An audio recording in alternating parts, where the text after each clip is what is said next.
Halo semuanya, dunia kembali bergetar setelah Indonesia di bawah kepemimpinan Pak Prabowo mengambil langkah berani yang mengundang perhatian internasional.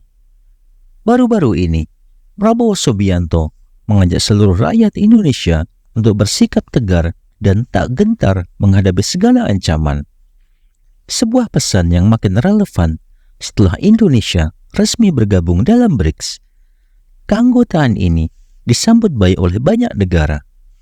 Namun tidak demikian dengan Amerika Serikat yang langsung memberikan peringatan keras bagi setiap negara yang memilih bergabung, termasuk Indonesia.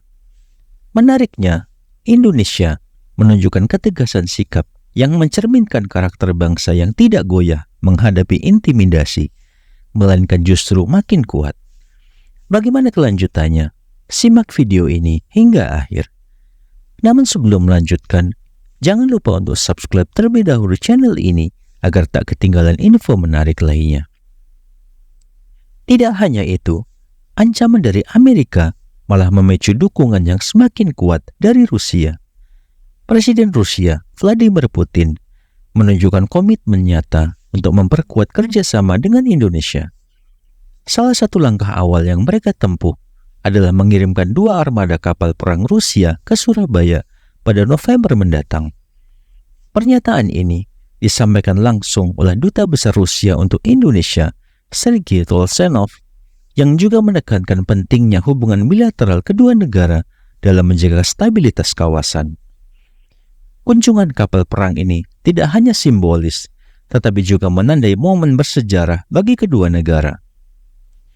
Lebih mengejutkan lagi, kedua negara sepakat mengadakan latihan militer berskala besar di Laut Jawa. Latihan ini yang akan diberi nama Oruda 2024 menggabungkan simbol Oruda yang berarti elang dalam bahasa Rusia dan Garuda dari Indonesia. Latihan ini akan berlangsung dari tanggal 4 hingga 8 November dan melibatkan TNI Angkatan Laut bersama Angkatan Laut Rusia, di mana Rusia disebutkan akan membawa kapal perang kelas korvet, kapal tanker, helikopter militer, dan kapal tunda. Langkah ini menjadi bukti keseriusan Indonesia dalam menjalin aliansi kuat yang memposisikan negara di panggung internasional. Kebijakan Pak Prabowo dalam memperkuat kerjasama militer ini memunculkan respon yang sangat beragam, terutama dari negara-negara Barat. Tentu saja, Amerika Serikat dan Uni Eropa tampak kurang nyaman dengan keputusan Indonesia yang makin dekat dengan Rusia di tengah sanksi internasional terhadap negara tersebut. Namun, bagi Indonesia, langkah ini adalah bagian dari strategi untuk menunjukkan bahwa negara kita berani bertindak independen dalam menentukan kebijakan luar negeri. Bagi Prabowo Subianto, kebijakan ini lebih dari sekedar latihan militer. Sebelumnya, saat melakukan kunjungan ke Moskow pada bulan Juli lalu, Prabowo telah melakukan pertemuan dengan Presiden Putin.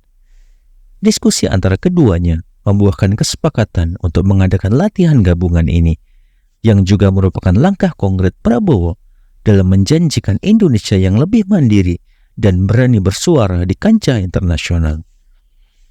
Menurut Prabowo, menjaga hubungan baik dengan Rusia akan memberikan kekuatan bagi Indonesia untuk tetap berada di jalur independensinya tanpa terikat dengan tekanan global. Pergerakan ini juga mencerminkan tekad Pak Prabowo untuk mempersiapkan Indonesia sebagai negara yang kuat dan disegani di kawasan Asia. Banyak pihak melihat bahwa Indonesia dengan langkah-langkah yang diambil oleh Prabowo semakin percaya diri menghadapi berbagai tantangan dan ancaman global. Ditambah dengan pengalaman Indonesia yang telah berkali-kali menjadi korban penjajahan, Prabowo mengajak seluruh bangsa untuk merenungkan pentingnya mempertahankan kedaulatan bangsa. Dalam pidatonya, Prabowo juga menyampaikan pandangannya mengenai wajib militer bagi warga Indonesia. Ia mengajak masyarakat untuk memikirkan wacana ini sebagai bentuk persiapan dalam menghadapi ancaman potensial. Hal ini tentu saja memunculkan pro dan kontra di kalangan publik, mengingat konsep wajib militer adalah langkah serius yang akan berdampak pada seluruh lapisan masyarakat. Namun, ide ini muncul dengan latar belakang sejarah Indonesia yang memiliki pengalaman pahit sebagai bangsa yang pernah dijajah berkali-kali. Banyak yang berpikir, apakah langkah ini beresiko bagi hubungan Indonesia dengan negara-negara Barat? Ataukah ini akan memberikan Indonesia keuntungan strategis di masa depan? Pandangan publik tentu akan sangat beragam, dan pemerintah sangat terbuka untuk mendengarkan opini masyarakat terkait dengan perkembangan ini. Bagi Prabowo sendiri, telah menyatakan bahwa kekuatan hubungan dengan Rusia akan mendatangkan keuntungan di berbagai sektor, termasuk keamanan dan energi. Bagaimana menurut pendapat Anda?